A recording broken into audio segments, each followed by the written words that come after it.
இன்னைக்கு நைட் நம்ம வீட்டில் என்ன ஸ்பெஷல் பார்த்துடலாமா? காலையில் செஞ்ச கூட்டே இருந்துச்சு, சாப்பிடவே இல்லை. அதை அப்படியே சூடு பண்ணி வச்சுருக்கேன். சிம்பாவுக்கும் பட்டுக்கும் சோறு, அப்பளம் பொரிச்சு வச்சுருக்கேன். எதுக்கு அப்பளங்கிறத சொல்கிறேன். இந்த பக்கம் வெள்ளை சாப்பாடு, இந்த பக்கம் பார்த்தீங்கன்னா காலையில் வச்ச முருங்கைக்காய் சாம்பார். இந்த முருங்கைக்காய் சாம்பாருக்கு அப்பள பிரியர் அங்கே இருக்காங்க. அப்பளம் பொரிச்சு கொடுத்தா எவ்வளோ சாப்பாடுனாலும் சாப்பிடுவாங்க. ஸோ அதனால வந்து சாப்பிடுவாங்க. ஒருத்தனுக்கு 3 அப்பளம், அப்போ 3 பேர் இருக்கோம்ல.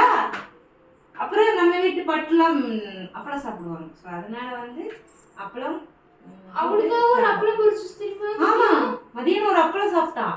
பட் லைவ் ஸ்டார்ட் பண்ணுறதுக்கு முன்னாடி சாப்பிட்டா, அதுக்கப்புறம் தான் நான் லைவே ஸ்டார்ட் பண்ணேன். ஸோ இதான் நம்ம வீட்டில் ஸ்பெஷல். அதுக்கப்புறம் என்ன பேர், ஸ்ரீயா, அந்த பொண்ணு வெத்தலை தீபம், ஸ்ரீங்கிற பாப்பா வந்து இன்னைக்கு வந்து 2வது வாரம் வெத்தலை தீபம் நான் சொன்ன மாதிரி போட்டிருக்காங்க. நல்லா ரிலாக்ஸாக இருக்குது, பீஸ்ஃபுல்லாக இருக்குன்னு சொல்லிட்டு எனக்கு வந்து வாட்ஸ்அப்பில் பர்சனலாக மெசேஜ் பண்ணாங்க. ரொம்ப நன்றி.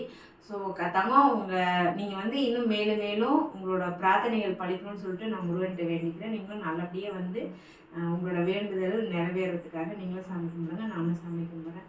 தேங்க்யூ தங்க, என்னை பார்த்து நீங்களும் வந்து போட்டதுக்கு, நான் சொன்ன மாதிரி நீங்கள் போட்டதுக்கு ரொம்ப நன்றி. பாய்.